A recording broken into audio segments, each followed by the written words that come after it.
Bonjour, je m'appelle Eduardo Samayoa et je travaille pour Grant Management Solutions. J'ai eu l'occasion de mettre au point un outil d'assistance aux instances de coordination nationale, ou ICN, pour que les pays qui bénéficient des subventions du Fonds mondial puissent renforcer leur suivi stratégique de ces fonds.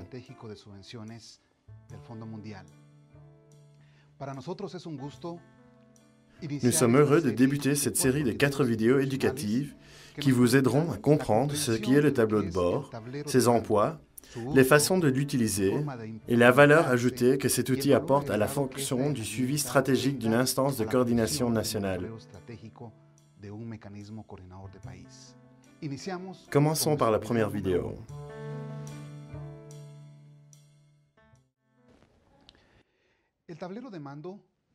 Le tableau de bord est un outil qui renforce les instances de coordination nationale dans leur fonction du suivi stratégique, du suivi de l'utilisation des subventions.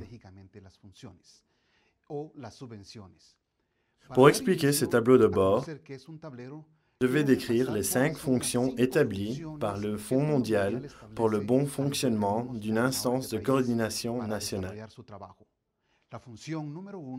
La première fonction concerne la coordination du développement des propositions des projets présentés au Fonds mondial par un pays. La deuxième fonction consiste à choisir et à proposer un récipiendaire principal pour la mise en œuvre de ces idées. La troisième fonction de chaque instance de coordination nationale est d'assurer le suivi stratégique des subventions que le pays a reçues. Une quatrième fonction concerne l'approbation des demandes de reprogrammation des fonds de subvention que le récipiendaire principal présente au Fonds mondial.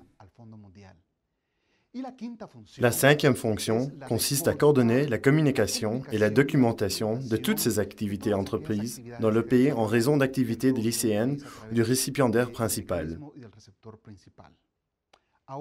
Voyons maintenant ce qui est un tableau de bord. Nous savons tous à quoi ressemble le tableau de bord d'une voiture, où différents indicateurs nous avertissent des différentes fonctions du véhicule.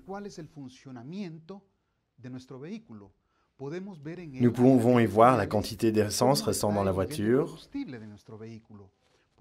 Nous pouvons voir la température de la voiture et si nous conduisons à des vitesses acceptables. Nous pouvons voir en général comment fonctionne la voiture.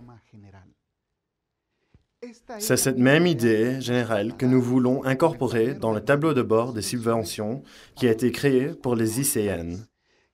Le tableau de bord aidera les ICN dans leur pays à se rendre compte de comment marchent les finances dans leur pays et la mise en œuvre des subventions, des points de vue financiers, de gestion et programmatique. Il aide l'ICN à suivre et à disposer des connaissances stratégiques sur le fonctionnement des projets dans un pays donné. Les ICN verront les dépenses effectuées par les récipiendaires principaux et les statuts de décaissement du Fonds mondial en faveur du pays. Globalement, le tableau de bord permettra d'effectuer le suivi stratégique et de vérifier l'efficacité du projet en termes de coûts et d'investissements financiers, et au niveau des ressources humaines et d'équipements que vous avez acquis pour votre pays par le biais du Fonds mondial. Le tableau de bord devrait apporter la réponse à 5 questions clés qui doivent être posées pour chaque subvention. L'une des plus importantes est la suivante. Où est l'argent? Savez-vous où se trouve l'argent que vous a donné le Fonds mondial par l'intermédiaire du récipiendaire principal?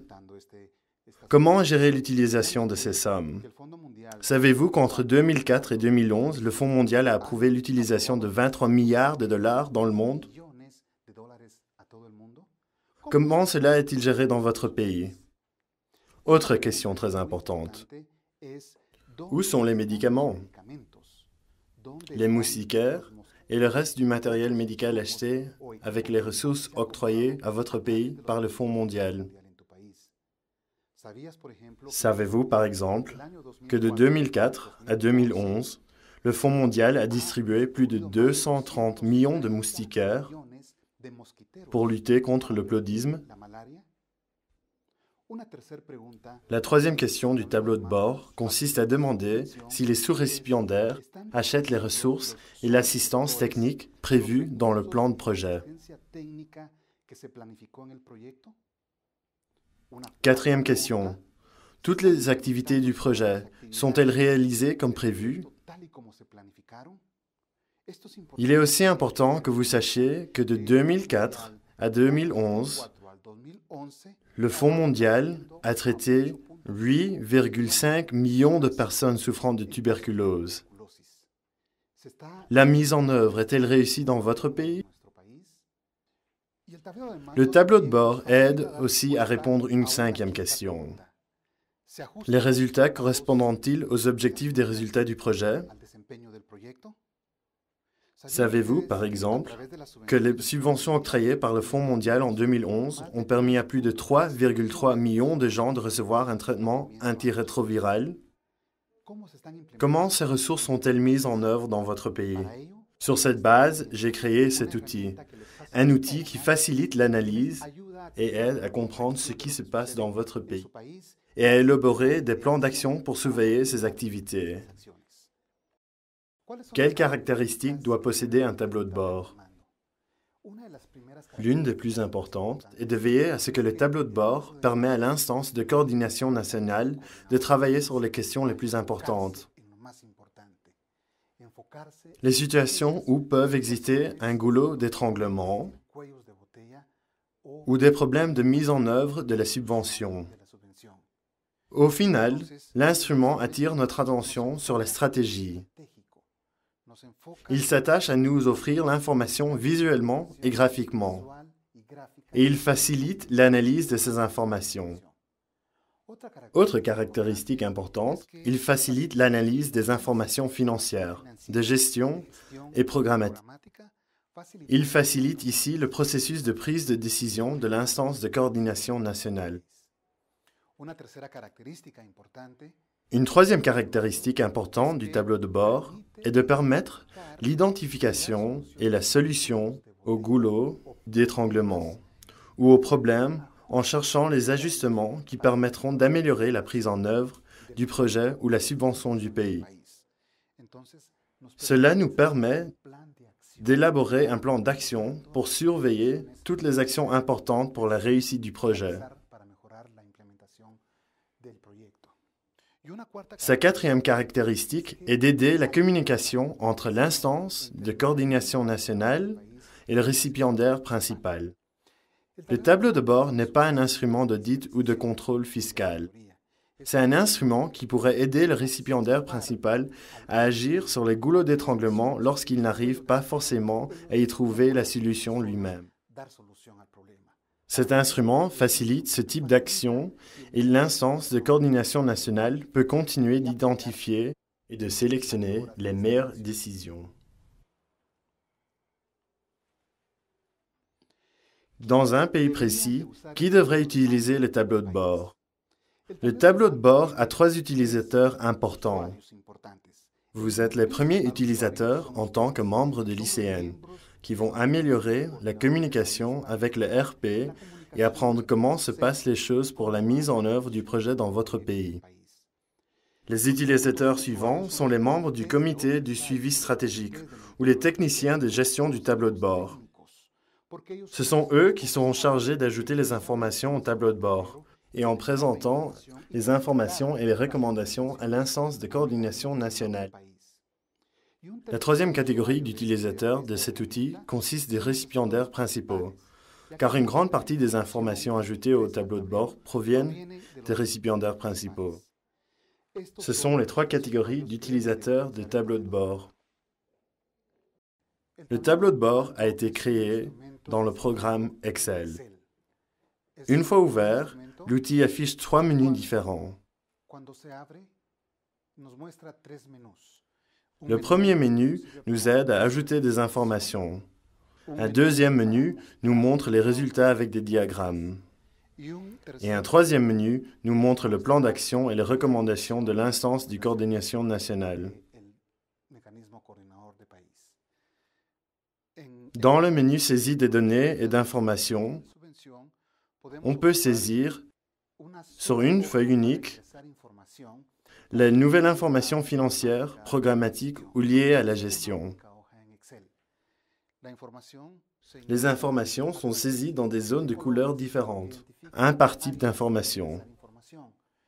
Marron pour les informations financières, bleu pour les informations relatives à la gestion subventionnée spécifique et jaune pour les informations programmatiques. Il nous montre aussi une feuille d'informations générales au sujet de la subvention à évaluer et à suivre.